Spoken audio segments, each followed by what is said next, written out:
Hey, everybody. Welcome to the Whole Church podcast. I am one of your co-hosts, Joshua Knoll, here with your other co-host, TJ Tiberius Juan Blackwell. Hello, hello. Yeah, and today we're joined by Dr. Seth Postell, who... I'm trying to even think of how to introduce you. Well, he is the author of Reading Moses, Seeing Jesus. You are also the head of the, I'm trying to remember the exact name of the college. Yeah, the academic dean of Israel College of the Bible. Thank you. Yeah, I knew it was in Jerusalem. I knew it was about the Bible, but my head's mostly still wrapping around your book. There's so much good stuff there that I'm ready to talk about. And it's actually not in Jerusalem, although you would think that would be the best place for us to be. We're in Netanya, which is a coastal city near Tel Aviv. I've seen Netanya on maps before. It's a beautiful place right on the Mediterranean. Yeah. Okay. So I think what happened was I looked up the time zone because this is 6 p.m. for you. And I was like, where is this? And it's Jerusalem time. And I was like, oh, okay. So my brain just, I think, made assumptions. Like, obviously that time doesn't only exist for Jerusalem. So my bad. No problem. All is well.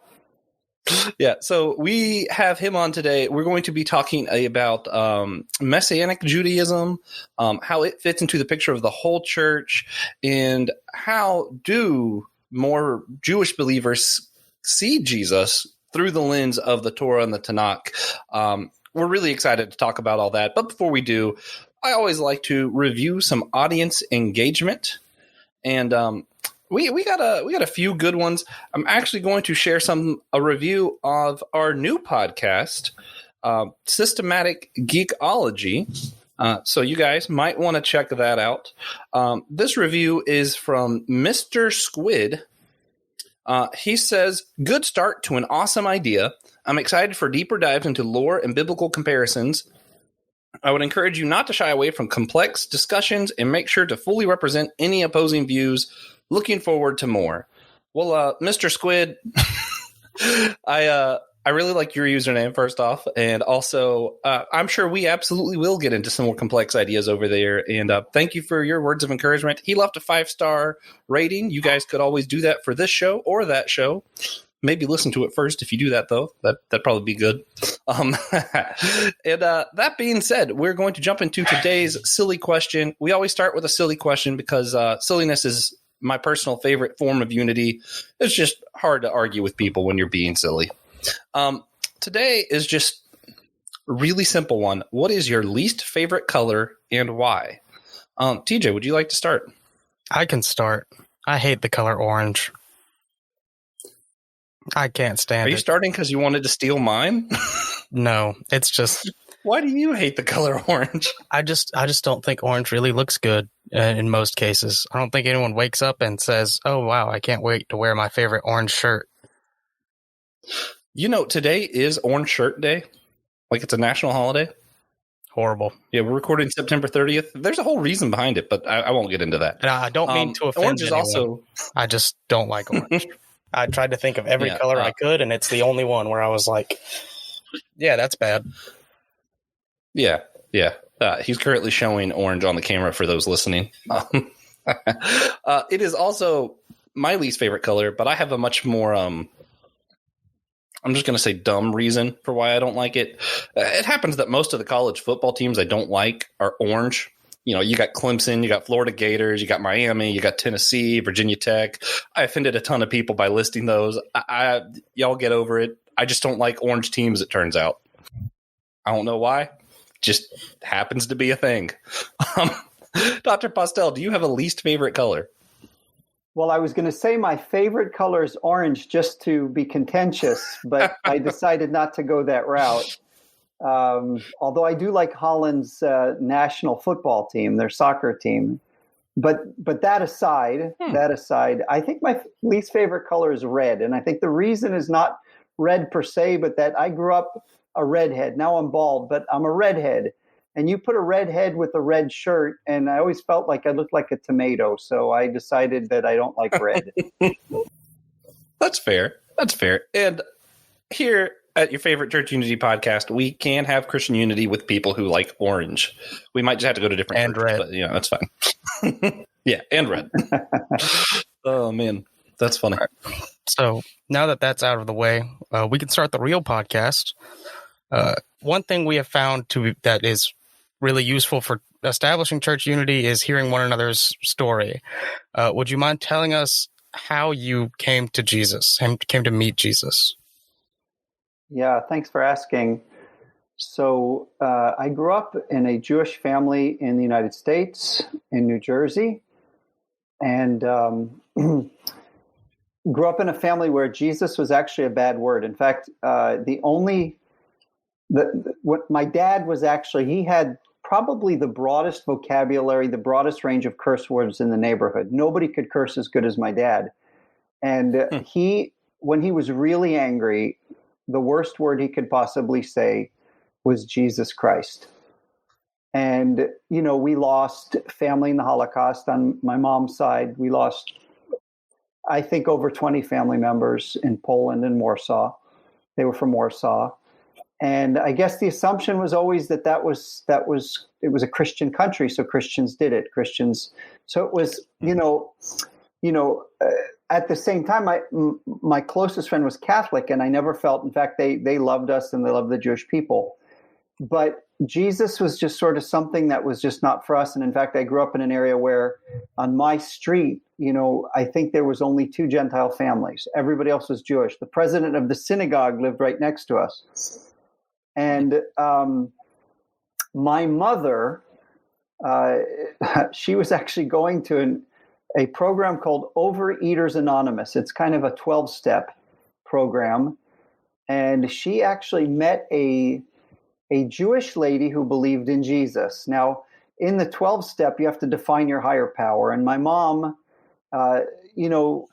started to have to deal with her own spirituality. And this Jewish lady started to talk to her about Jesus. And it was at first very offensive to her. But what ended up happening is, I think it was offensive in one sense, but in another sense, it made her very curious.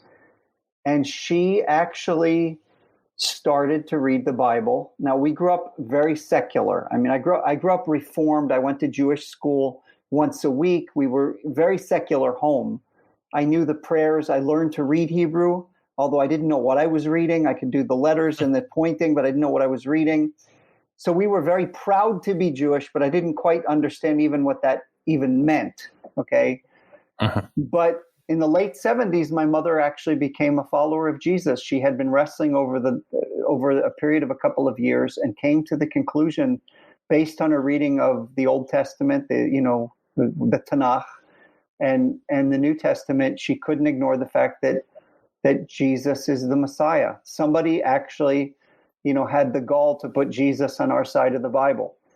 And so my mom was the first to come to faith, and it created a shockwave in the family. My father was very angry at my mother and basically threatened her and said, "Don't you dare talk to our son about this." And so for the next several years, my mom prayed for my father, for myself, my sisters. I have a brother. And over the next couple of years, God started to really work in our hearts. And we ended up going to a conference of Jewish believers. And for whatever reason, this conference just really touched my dad. For me, it was just it was fun. I didn't really understand what was going on. But for my dad, he started to actually talk to people about Jesus. And it was important to him, to talk to Jewish people who believed in Jesus. And at first he was also a bit put off, but we came home from that conference, and my father finally said to my mother, he said, "Okay, I see that you're Jewish. I see that it's possible to be Jewish and believe in Jesus. Why do you believe in Jesus?" And so he said, "Please tell me why, but I don't want to read the New Testament. I don't want to see the New Testament." And again, part of the stigma that Jewish people have, and it's very sad, is that because of Christian history and the way that Christians had persecuted Jews in the name of Jesus, the assumption is that the New Testament is an anti-Semitic book. And so a lot of Jewish people aren't even willing to touch the New Testament because of that stigma, my father being one of them. But what ended up happening was my mom read to him Isaiah 53, and he got very offended. He said, I told you I didn't want to hear the New Testament. And my mother said, that's on our side of the book. And what ended up happening was he was in shock. And God opened his eyes. And within the next couple of weeks or month or so, and my father came to faith in Jesus. And so he went from a man who really used the name of Jesus as the worst curse word in his vocabulary. Jesus came to be, for my father, the most precious name he knew. And interestingly enough, my father ended up dying on December 25th, 2011. But what's interesting about that was on that day, it was Christmas and Hanukkah at the same time, which is rare. So that was kind of cool. Wow. And the Jewish funeral director of the funeral was so touched by the funeral that he ended up coming to faith. So for me, what ended up happening was obviously just, dealing with my own spiritual emptiness. I realized that, my experiences at the Jewish school, the synagogue, left me empty. The world certainly left me empty. And I started really wrestling over my own spirituality and came to a very deep conviction that there was something wrong with me. And then I started to, I heard the gospel and I realized that Jesus was the answer, and came to faith, started to share my faith with Jewish family members and friends. And the one thing that they kept telling me was, you rely on a Christian translation of the Old Testament. If you could read the Bible in Hebrew and understand what you were reading, I could read it in Hebrew, I just didn't understand what I was reading, then you would know for sure that Jesus isn't the Messiah. And so that became my life's calling till this day. That became my life's calling, is to understand my faith from the context of the relationship of the New Testament to the Hebrew Bible, and to be able to articulate my faith by looking at and from the Hebrew Bible. So that's my story. I've been in Israel for 27 years now. Met my wife here. My wife actually is, she's from Hong Kong and came from a Buddhist family, and she was the first believer in her family. We have 3 beautiful children, and here I am, living in Israel. Wow. That's crazy. That's such a long time. Yeah. That's, that's longer than I've been alive. So I'm not, I guess when you say that, it's funny. I don't feel that old, but I guess I am. You're not that old. You're just definitely older than me. TJ's just that young. That is true. I'm only 22. Wow. I have a daughter that's going to be 21 soon. Yeah. But so how did that experience lead into your decision to write reading Moses, Seeing Jesus? Yeah. So here, okay. It's a really good question. And I would say that book is that's been the journey for me over the past 20 years. Becoming a follower of Jesus, right? Obviously, I believe that the New Testament is God's word, and I don't believe that it's a lesser inspiration than the Old Testament or the Torah. I don't pit the one against the other. And so, I would read the New Testament, and I had a cognitive dissonance between some of the statements in the New Testament and my own observations about the Old Testament that really bothered me. One of them was what Jesus said in John 5:46, that if you believed Moses, you'd believe me because Moses wrote about me. And I found that was a hard statement because he was speaking to the religious leaders even before he had even been resurrected. He hadn't died or resurrected, and he's not saying, he says, I'm not going to judge you before the Father. It's going to be Moses. And and I'm thinking, wait a minute. I can see that Jesus is the Messiah based on Isaiah 53, Micah chapter 5, even Psalm 22. But how can Jesus actually say that Moses is enough? And it created in me a kind of I believed in my heart, but could never explain it in my head. And the thought of ever even being invited to a synagogue and being told, okay, we'll give you the whole day to share your faith as long as you only use Moses. And I felt like I couldn't do it. And then that was when I came across a book that really changed my life. It's called The Pentateuch's Narrative by John Sailhamer. And that was really the first time that I finally could see that a careful reading of the Torah was aligned with what I understood to be true about Jesus in the New Testament. And he really helped me see that the structure of the Torah is very much an eschatological, a last day structure. And that for me kind of set me on a whole journey. I ended up doing a PhD with him. Now, reading Moses and seeing Jesus, really, the reason that book came about was because we had so many people. I serve with One for Israel. It's called One for Israel, which is the umbrella of Israel College of the Bible. We do a lot of videos. Maybe you've seen our videos on YouTube. There are videos in Hebrew and English. We also do Arabic videos, evangelistic videos. And we get lots of people writing us. And one of the biggest questions constantly is the relationship to the law. Do I have to keep kosher? Should I keep kosher? What about the Sabbath? What about the holidays? And we were also reading a lot of emails and text messages that were actually quite heartbreaking about one lady said her husband actually ended up, he denied the faith, and now she's struggling as well because they went down the path of Hebrew roots. And they became so enamored by the law as law that they kind of lost sight of Jesus. And so I wrote that book as sort of with another two folks that I work with. I wrote the book as a way to deal with the believer's relationship to the law. And I did that as without starting in the New Testament. In other words, I could show lots of verses in the New Testament about our relationship to the law, but I didn't feel like there was anything written that actually addressed our relationship to the law based on a thorough and careful reading of the Torah and its theology. So that's that book.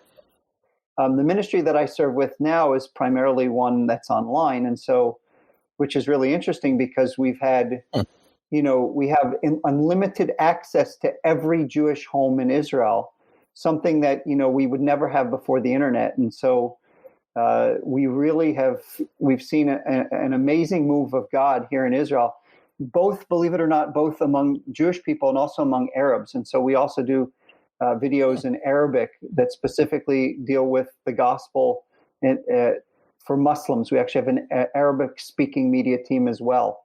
And we've seen some amazing things happening even among hardcore radical Muslims that come to faith. And so, yes, we're very open about our faith. We have lots of opportunities to share, but the synagogue is, those days have long been gone. You can't walk into a synagogue and start preaching Jesus for very long. Gotcha. Now, I've had a friend who, I'm trying to remember what country he was from, but they told a story of where a man was evangelized to some Arabs and was able to see Jesus in the Quran, even though, the Quran is not authoritative. We don't believe the Quran, but they were able to kind of use that as a window. Is that something that y'all kind of do with that, or is that something different? So I'm actually not, because I don't speak Arabic. I speak Hebrew. I don't speak Arabic. And so I'm actually not on the team that reaches Muslims. I think that from what I understand, and the head of the team, he's an amazing guy, very bold. I mean, incredibly bold. And, from my conversations with him, I think that he less focuses on the Quran and focuses more on Jesus and the gospel. Okay. So, there's not much I can add to that. I just know that, like I said, we've got some pretty amazing stories of Muslims that have come to faith from crazy backgrounds that now love Jesus. And incidentally, by the way, we've noticed this almost without exception, that Muslims that come to faith that once hated the Jewish people, they come to meet Jesus and they start to love the Jewish people. Praise God. Praise God. Yeah, I did have the opportunity to witness to an older Muslim man in he was in a retirement home in Wilmington, North Carolina. And it was interesting to me. I think, I won't say they, he viewed both the Torah and the Gospels as partially authoritative. Right. So it was a really interesting place to start with that topic. That's a whole different podcast. So for those, a lot of our listeners obviously did not grow up Jewish because, we're in the Bible Belt of America. For those of us who started with the Gospel, why do we still need the Torah? Why do we need the Old Testament? Wow. I know that's a huge question. But wow. I mean, this is going to be a long podcast, but, So, when you think about a joke, if I tell you, have you ever tried to tell a joke to a 5-year-old or a 3-year-old and they don't get it? Yeah. Right. But here's the crazy thing about telling a 3 or a 5-year-old a joke is that he understands all your vocabulary. He understands the grammar. He knows the difference between past, present, and future. He's understood every word you say, but he doesn't get the joke. And you say, well, why doesn't he get the joke? And he doesn't get the joke because jokes have a series of signs that point to something outside themselves. There needs to be some reference to something outside the joke that activates the meaning of the joke. And without the outside, without the intertext that joke hooks up to, you can understand every word and not understand the joke. And what I would say is that it's how could you ever possibly understand the New Testament that assumes the authority of the Old Testament? All the arguments that are made in Acts for the identity of Jesus, almost without exception, other than on Mars Hill where he's talking to Gentiles, almost without exception, the argumentation there is built on the Old Testament. You think about the ways in which the New Testament writers present Jesus. This whole notion in Matthew of Jesus as the prophet like Moses. Even the structure of the book reflects the pattern of the narrative of the Torah. He comes out of Egypt in chapter 2. He goes through the waters of his baptism in chapter 3. He goes into the wilderness to be tested for 40 days and 40 nights in chapter 4. In chapter 5, he goes up a mountain with his disciples to give them his new law, right? And so to me, the whole notion of not having the Old Testament, just it makes the New Testament faith just about it makes it, would you say, ununderstandable, non-understandable, uncomprehensible. So yeah. I mean, yeah. So I guess we'd start from there, right? I mean, the Gospels are sort of assuming that they're arguing to the readers that Jesus is the Messiah, the promised one, according to the law, the prophets, and the writings. Yeah, and a lot of Protestant evangelicals like to use the Roman road and take people through Romans to share the gospel, and a large part of Romans is him seeing Jesus through the eyes of Moses, him seeing Jesus through the eyes of this Old Testament figure and that. And I'm like, well, how do you understand this without the Old Testament? Yeah, that makes a lot of sense to me. So if you think about Romans, interestingly enough, and that's a great example, there's no other New Testament in terms of the Pauline epistles.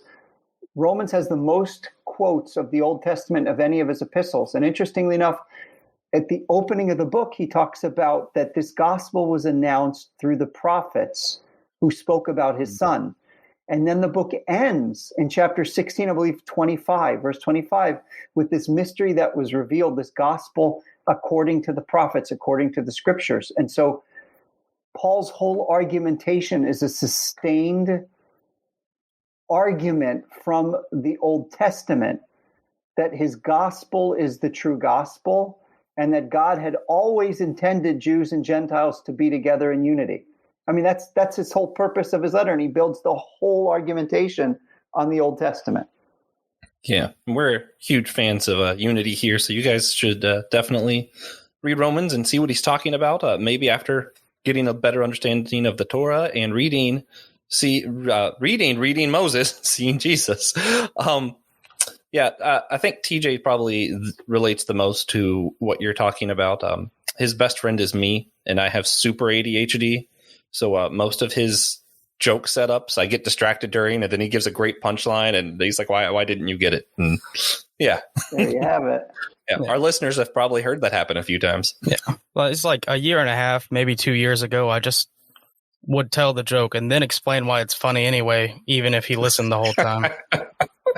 Well, I suspect that there's a chance that he may have a delayed laughter too. Like maybe in another year or two, it could happen that, we say in Hebrew that the coin finally falls down into the slot, and then the joke will register. Yeah, maybe one day. Yeah, that's my life. So it's hard for a lot of people who started with Luke or Acts to get into the Old Testament. What specific challenges are there for those who started with the Hebrew Bible in getting into the New Testament? Yeah. So again, these are amazing, wonderful questions. And, here in Israel, the Hebrew Bible is part of our curriculum in the schools. People study the Hebrew Bible. My kids and my children in school, in elementary school and in high school, they study the Hebrew Bible as part of their curriculum, and so Israelis are familiar with the Hebrew Bible much more so, say, than the American Jewish community.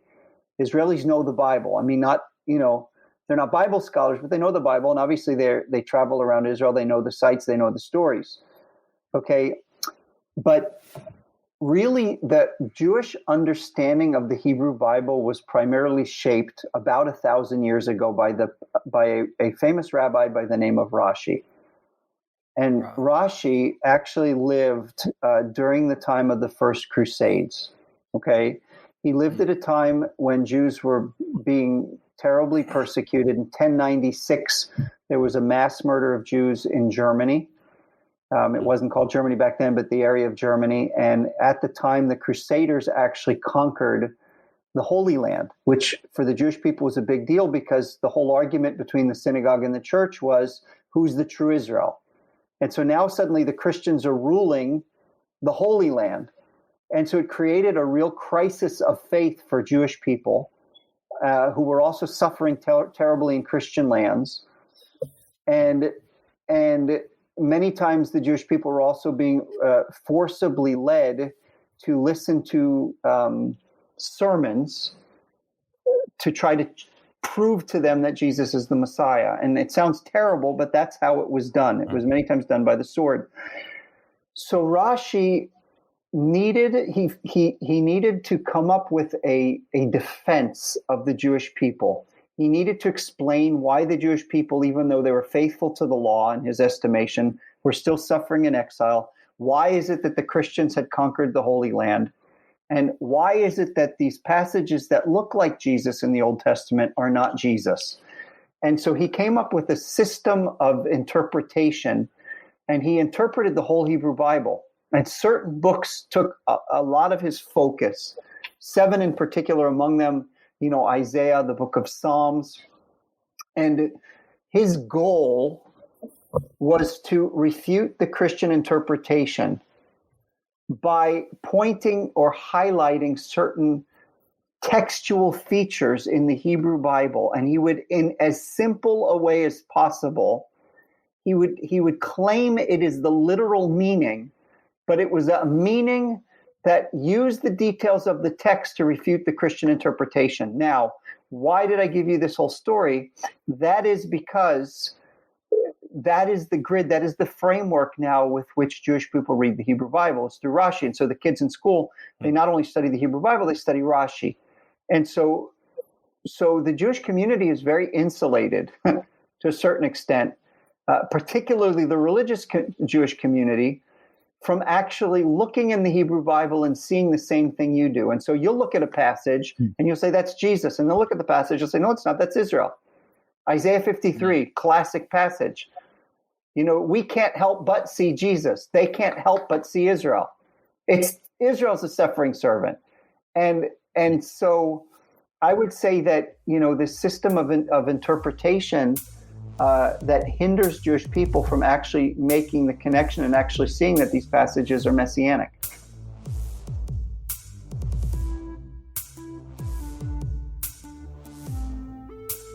Hey guys, we just wanted to take a quick break to tell you a few ways that you can support the Whole Church podcast, your favorite church unity podcast. Yeah, so you can sign up for our newsletter at our website or by emailing us at thewholechurch@gmail.com. You can follow us on Facebook, Instagram, or Twitter. You could share this episode on your own social media. You could donate to us on Cashapp with the tag that's in the show notes.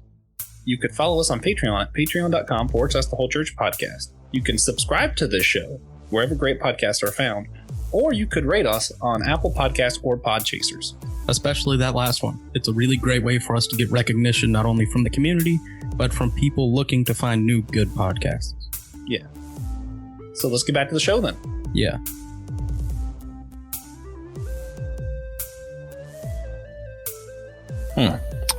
Now, all right. Just as a curious person, would you say that Israel in the Old Testament was kind of a foretelling of what Jesus' story was going to be, or is that a completely different thing? So it's actually a loaded question. It's a good question, and I know you didn't mean it as a loaded question at all. I didn't take any. No, I don't even hear that there was any attempt to be.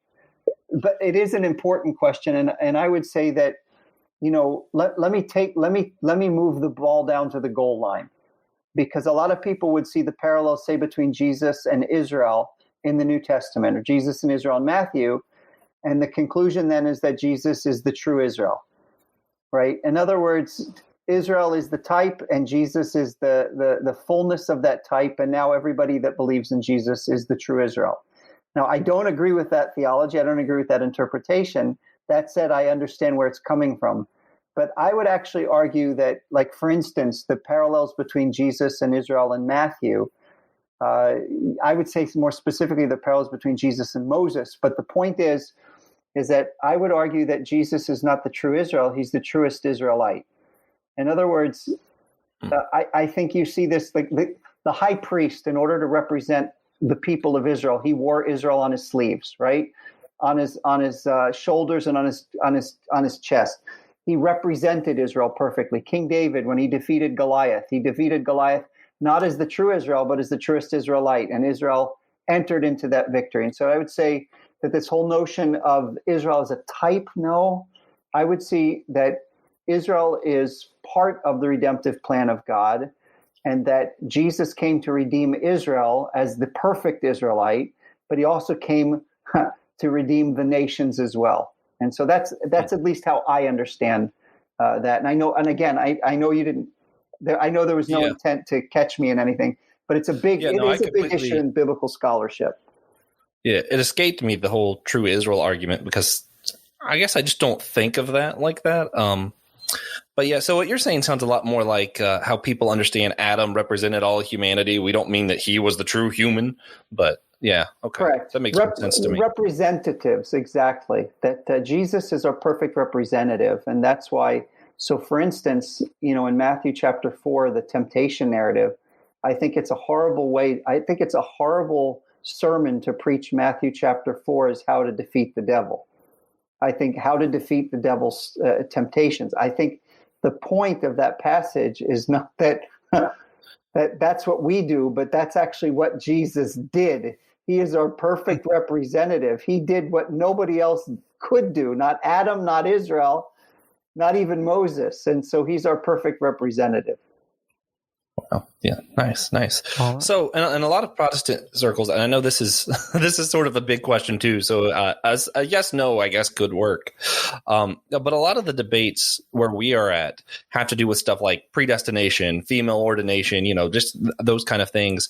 Are the debates within Messianic Judaism, or where you're at, are they similar debates, or y'all just have completely different concerns you talk about? Yeah.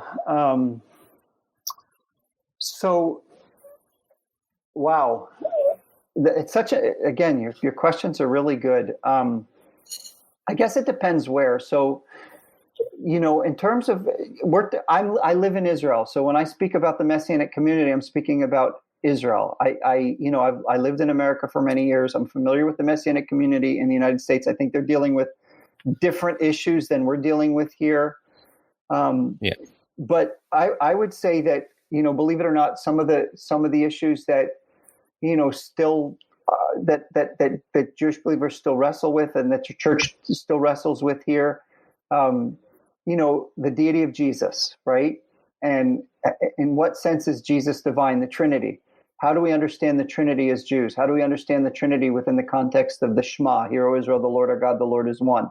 The law. How do we understand our relationship to the law? What do we do with, some of these commandments? Do we keep kosher? Do we not keep kosher? Do we have to keep kosher? As Jews, do we have a special calling, right? And so these are some of the issues that I think are going on here. But of course, we deal with issues that I think other churches and other Christians around the world are dealing with in terms of, Arminianism, Calvinism, and free grace. Where do you fit in in that perspective? And we deal with those, and we talk about those things as well. The whole issue of, again, gender is a big issue here, and Israel has the world's leading LGBTS. I think I've said that right. LGBTQTS, right? Sorry if I said it wrong, but all those letters. I mean, Israel has one of the leading communities, homosexual communities in the world. And so, I'm not saying that in pride, obviously, right? I mean, I love and I have a passion to see, all people come to faith, and have a real heart for that community and sharing the gospel with them. But what I'm saying is that, it's such a big issue here that it obviously creates all sorts of questions for us as a church. Yeah. Right. And we have a lot of interesting debates going on with how to witness to the LGBTQ stuff in America as well. I just so it sounds like you guys have a lot of the same questions, but then also even extra questions that you're dealing with over there. Sure. That's interesting.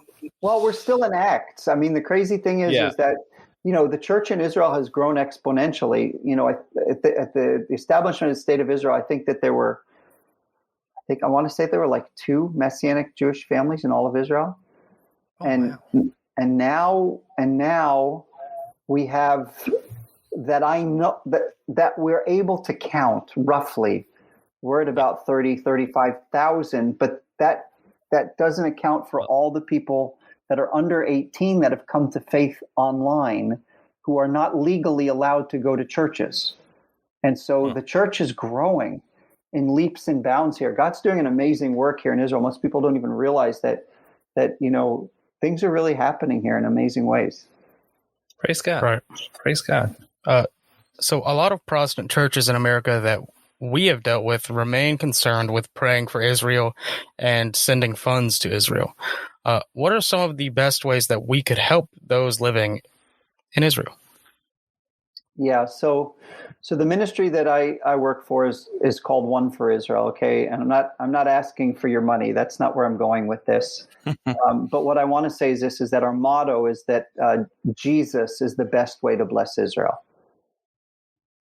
Right? I think that, listen, our greatest need in Israel is not peace and security. I don't think, the biggest problem in Israel is not the Palestinians. And for the Palestinians, the biggest problem is not Israel, because if those things went away, they'd still have problems. Okay? Our biggest need is the gospel. And that, I would say that praying for the salvation of Israel, that's Paul gives us that model in Romans chapter 10. I think this is going to sound really strange. If you really want to see a revival among the Jewish people, pray for the Muslims. Because you think about a people group that you could imagine and a revival among Muslims that suddenly they one day hated Israel, now start to love the Jewish people. You talk about provoking Israel to jealousy, right? And so I would say that, praying for the salvation of Israel, praying for the salvation of Gaza, for the Palestinians, for our neighbors, Turkey, Syria, Egypt, Lebanon, I mean, that's the real burden. That's our biggest need. And so I would say that you support ministries that are sharing the gospel. I would not, a lot of money goes into social issues here, a lot. Much more money goes into social issues and social needs from evangelical Christians than the actual spiritual gospel. And in some of these ministries that people are supporting, they don't even realize that the so-called organizations that they're supporting are absolutely against Jewish evangelism, right? And so I would just simply say, ministries that have a heart to reach the Jewish people, and there's some wonderful ministries here in Israel. I mean, really wonderful, outstanding ministries that are doing a wonderful job in bringing the gospel to the Jewish people. Would you say pretty much the same answer for supporting our Messianic Jewish brothers and sisters who aren't in Israel? So, when you say supporting Messianic Jews outside of Israel, I'm not quite sure, what that would mean. I would just simply, I would say, listen, I believe there's only one church, one baptism, one God and Father, right? We believe there's only one Lord, right? And so Jewish and Gentile believers are one in the faith wherever we are, including in the United States. That's not to say that, I totally understand the need sometimes for congregations that are, more culturally sensitive to the Jewish people. I think, a Jewish person that's an unsaved that comes into a church and sees a big cross that can easily be, a symbol of salvation to a Christian for some Jewish people is a sign of persecution in the medieval period. And so but my point where I'm going with this is that, I think that Christians as a whole ought to have a love for the Jewish people. I think we need to have a love for everybody. That's clear to me, right? We should love Yeah. our enemies. That said, I'm going to give you an analogy, okay, that try to help illustrate why I think that Christians ought to have a love for the Jewish people. So my wife is Chinese, Hong Kong Chinese. You could imagine I tell my wife, listen, I absolutely love you. You are my best friend. I cannot stand the Chinese. I hate their food. I hate their culture. Can't stand your family, but I really love you. And my wife would look at me and she'd say, listen, you bought the whole package. I can't get out of my Chinese body. I can't undo my Chinese family. And since marrying I love people. I mean, I really do. And I have a passion, I have a special love for the Arabs in particular because of our cultural context here and our geopolitical context here. But the thought of my best friend being Chinese and not loving her unsaved people or not having an interest in the history of her people. And I would say that, if you're a Christian, you can never deny the fact that your best friend is Jewish. And that ought to give you a burden for his unsaved family. Right. Man, I would say that's a big answer.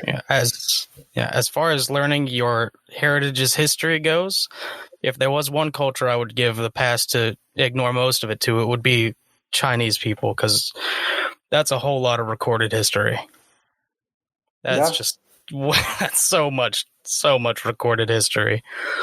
It is amazing. It is amazing. A couple 100 years, but it's interesting about the Chinese. By the way, you didn't want to ask me about the Chinese culture, but there's actually 2 known countries in world history with no persecution of the Jewish people. China and India are the only countries in the history of the world that had never had issues of anti-Semitism. Wow, crazy! That's Man, that sounds like one of those things I'm going to start researching and going down a rabbit hole with. And luckily, I have most of my day to do that after this. Congratulations! This is a little off script, but I'm curious. So you mentioned the Book of Romans talks a lot about the unity of Gentiles and the Jewish people in the church. Did you have any particular verses in Romans that spoke to that issue that you really like?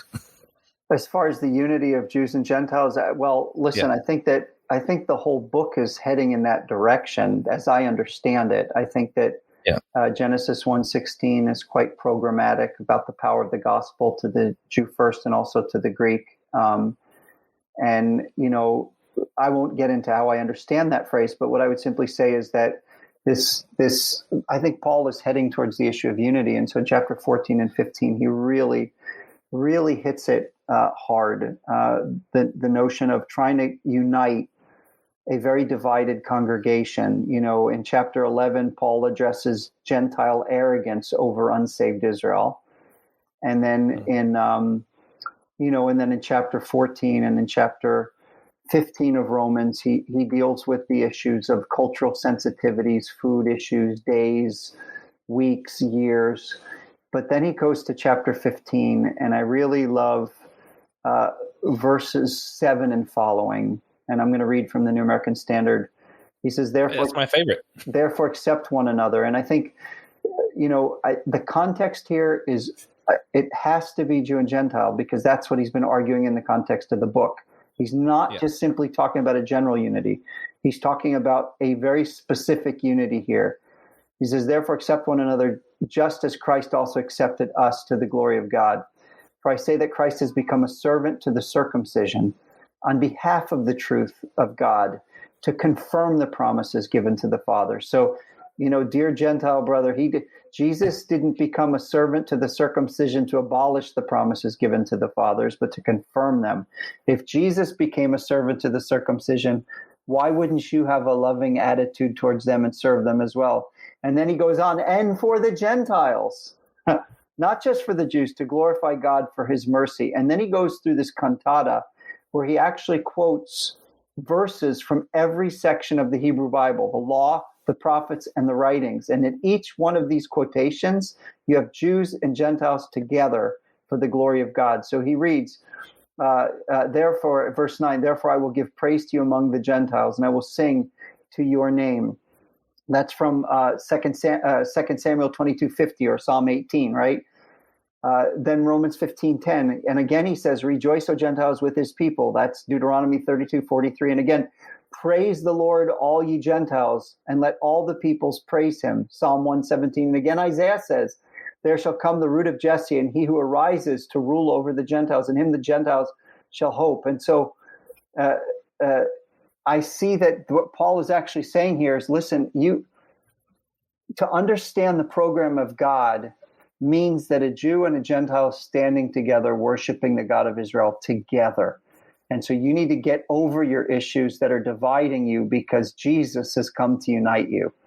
And so that. I think that passage really is a passage on unity that I absolutely love.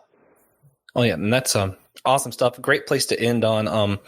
I won't attempt the words because I know I will absolutely butcher them. But it's interesting. You mentioned the law, the prophets, and the writings, because the Hebrew word for that is how you end up coming up with the Tanakh. Or I can't. You said it well. You did fine. I tried. I know it's like the Torah, and I can't remember the other two well. But Nevi'im v'aktuvim. HaTanakh, Torah, Nevi'im, v'Aktuvim, the law, the prophets, and the writings. Yes. I knew what it was. I just pronouncing it's a little difficult for me. Oh, you did perfect.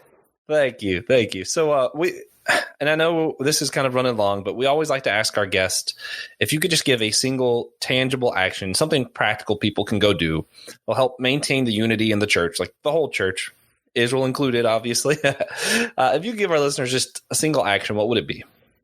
Yeah, I love Jesus. I think that when our theology makes a big deal of Jesus, unity follows. I think when our theology, we minor on the majors and our theology becomes sidelined by things of lesser importance, I think it divides us. But I think that, Jesus, focus on Jesus. In fact, let me just give you a quick story. As we had several years ago, we brought together Jewish and Arab pastors to study the Bible in a 1-year program. And it was the first time it had ever been done in Israel and at Israel College of the Bible.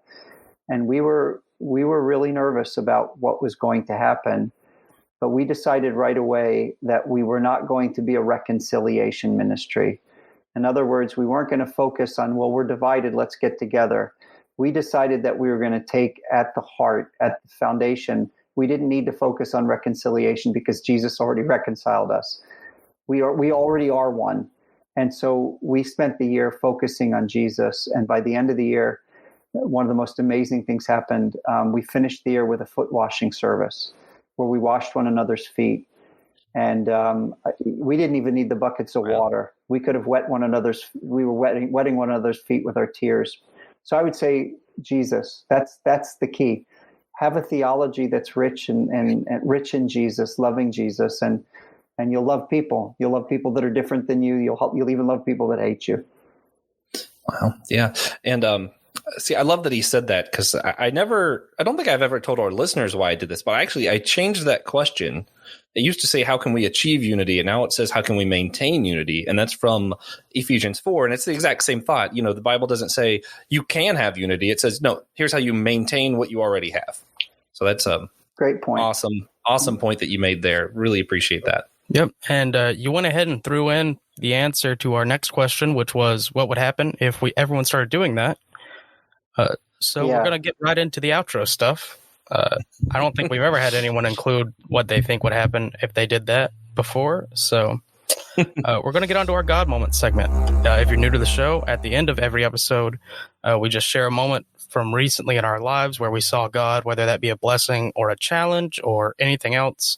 And I like to make Josh go first every time. Never fails. That's true. I was trying to remember what my God moment was going to be. Oh, okay, I do remember, because I've been saving this one, because I was like, man, I wanted to text TJ this because I was so excited about it, and then I decided I'll keep it for a God moment. So first off, I wasted $20 is what my God moment really comes out to. My new puppy, Copper, is a genius, and he figured out where the wasps like to hang out, and he's like, I'm going to chase these. I can get it, which naturally ended with him being stung several times, because he's just a puppy, and that's what they do. And my immediate reaction is, I have to protect my puppy. I'm going to go buy a wasp trap, because you can't get to the wasp nest where it is under the porch, and it's just super inconvenient. So I went to buy a wasp trap, and the next day, a riding spider put a big web right next to my wasp trap, and it has caught all of the wasp and ate it. And now we don't have wasp, and my wasp trap was completely useless. And it's just a God moment in remembering that God will take care of things. You know, not necessarily every time, but, you know, he could have let us just have that wasp problem, but instead God was like, I'm going to send you this spider. And it was a reminder that, hey, I can just trust in God if I wanted to. And I probably should have. Yeah. Saved me $20. Right. So, yeah, I think one of the coolest parts about growing up in South Carolina, I know neither of you guys can really relate to this, and not all of our audience can either, but I'm not sure how widespread the myth was, but I was told never to smile at a riding spider because it'll write your name in its web. Because if you haven't seen it, they make little zigzags in their web when a part gets damaged. And everyone's like, that's your name. Better watch out. I just wanted to share my wife's been telling me that the last couple weeks since he's shown up, but yeah, I'm still here. Right. But I do have a God moment. I am no longer in excruciating pain.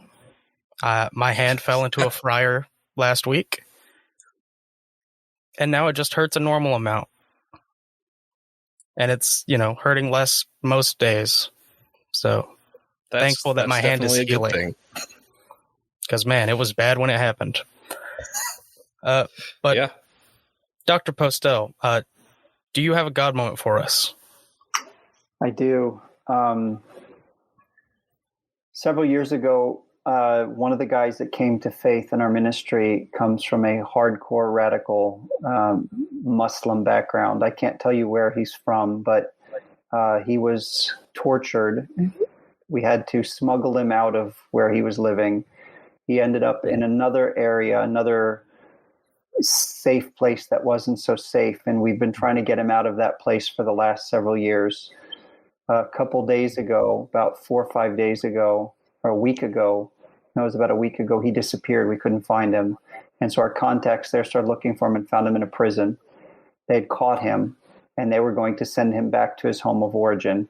And if they would have done that, he would have been put to death. And so our church started to pray. He's a dear friend. We started to pray, and other people were praying for him. And miraculously, he was the prison guard, kind of like the Philippian jailer, basically tore up the accusation against him. And we were able to secure him a visa to a safe country. And he just arrived a few days ago. And just today, I got a text message from him just telling me how much he appreciated the prayers of our church. And so that was, I think, the highlight, is to watch God rescue him. And now, having been separated from his family for the last, I think, 4 years, now there's finally the possibility that we can bring him and his family together again. And so that was probably the highlight of my week. Praise God. All right. That's awesome. Yeah. If anyone was wondering, that's why we always let guests go last for our God moment. God moment's usually way better than ours.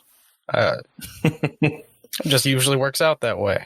But if you enjoy, because we have to do this every week. We use all our good ones. Yes, we have to do like 1 to 3 of these a week. But if you enjoyed this episode, please consider sharing it with a friend or an enemy. A total stranger is also acceptable. All of that would help us a lot. Yeah, and for those wondering, where could they find more of your writings, or just check out your college and everything that you do, Dr. Postell? Yeah, so if people want to look us up on online, it's just oneforisrael.org, oneforisrael.org, ONEFOR, right? One for Israel. You can also go to YouTube and just look up One for Israel, and you'll find a lot of our videos, some of them with subtitles and things that we do there. And there's information on our website about our Bible college. You can go to Amazon, look me up, Seth Postell. There's some books there. I've also written several articles for different books, and the Moody Handbook of Messianic Prophecy contributed, I think, 9 articles. So, yeah, look forward to hearing from some folks. Right. So some future guests we have on the show: return guest Amy Watson of Wednesdays with Watson, Alice Youngblood, vice president of the editorial for Barna Group, Matt Chandler, pastor of Village Church and author of The Explicit Gospel, and at the end of season 1, we will have Francis Chan on the show. Probably. Because the season 1 does not end until Francis Chan is on the show. Yeah, he hasn't agreed yet, but eventually this season might end. Right. Thank you so much for your time. Thank you, Dr. Postell, for your time. And stick around for the one extra thing we do for our patrons. And if you aren't one of our patrons, go solve that issue for us real quick.